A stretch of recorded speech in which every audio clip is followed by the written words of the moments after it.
Hi everyone, this is Claudine Helmuth and I am here to show you how to put together one of the houses from my Christmas house kit.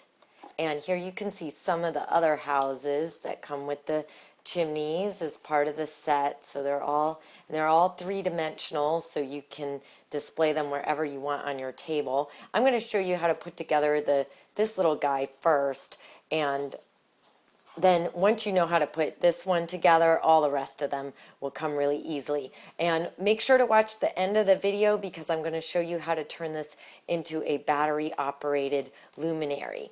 So first, when you get the kit, it comes with all of the houses like this. Some of the houses span 2 pages and some span, this is the only one that's just the 1 page. So what you're going to want to do is cut all the way out, and you can see there's some little faint lines there for the bottom of the box because they can all be used also as little favor boxes. So what you want to do is cut that all out, and then it's going to look something like this.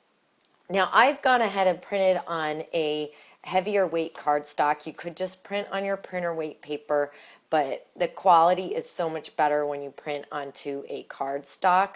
And I really like the Staples generic brand matte cardstock, but you use whatever you prefer to use. So what we're going to want to do first is score all of the lines.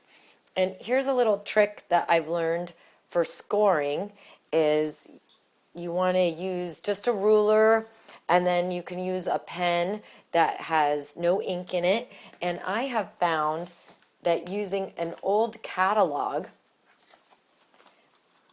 as my base, I can get a nice cushion that makes a really great score line. So I'm just going to line this up with my dotted line, and then I'm going to take my pen with no ink in it and just go along the score line.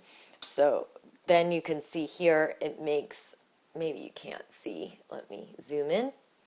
It makes a nice little indent there where that's going to make it easier to fold. So you're going to want to do it on all of the dotted lines. I'm going to go ahead and do that now. All right, now I have scored all of my lines, and then you're just going to want to bend them over just a little bit to make sure you've got all the creases nicely folded, and make sure to do the roof too.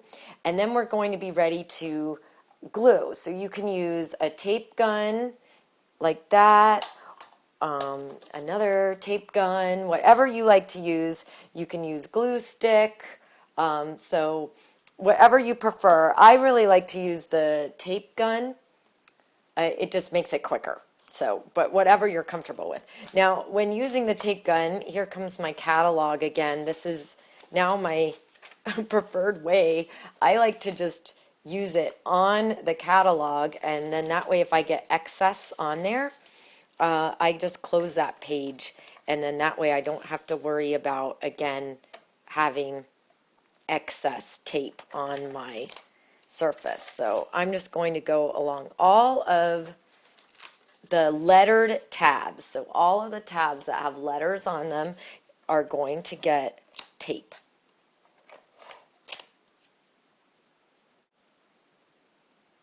All right, everything is taped up. So let me lift it out of the catalog and then just close that so all the sticky stays together. Now, this one's really easy. We're just going to take this tab and stick it to this side. And you will see here, they just line right up nicely like that. And then we'll fold all these little guys in. And I'm going to, this time, I used to do this part at the end, but I'm going to fold up the bottom now. And that really squares up all of the sides. And I've got a new way that I like to put the roofs on. When I did the Halloween houses, I would put the roofs on like this and then roll it over, which works fine, but I decided that now I like to put the roofs on this way. I like to fold the roof inside out and place it This way I can get it even in the middle on either side. Because sometimes I would put the roof on and there would be way more roof in the front than in the back. And then you just let go of one side and then let go of the other side. And then reach back inside and just press to make sure all the tabs are secure. And don't forget, you can fill this with little candies, things like that. Close it up, and you've got a cute little favor box that's going to hold all your candies. You could, of course, use a little clear sticker right there to hold it. Now stay tuned. I'm going to show you how to turn this into a battery-operated tea light luminary. All right, so for this part, I'm going to show you how to take a battery tea light and turn any one of these little houses into a luminary. So first, what I've done is already cut it out. I've already scored and folded all the lines, and then I cut out the windows using a craft knife. Now you could also do the windows there and also on the door, so you can do as many as you like. And then what you need is some vellum. So that's like this kind of paper that's frosted. You could also use parchment paper or wax paper if you're in a pinch and just want to use what's at home. So I'm just going to turn it over, and I cut the little pieces of vellum into smaller sizes, and I'm going to just tape gun them all on. So here you can see all my little vellum pieces are taped on, and you don't have to worry about doing it too neatly if any excess shows, because nobody's going to see that side.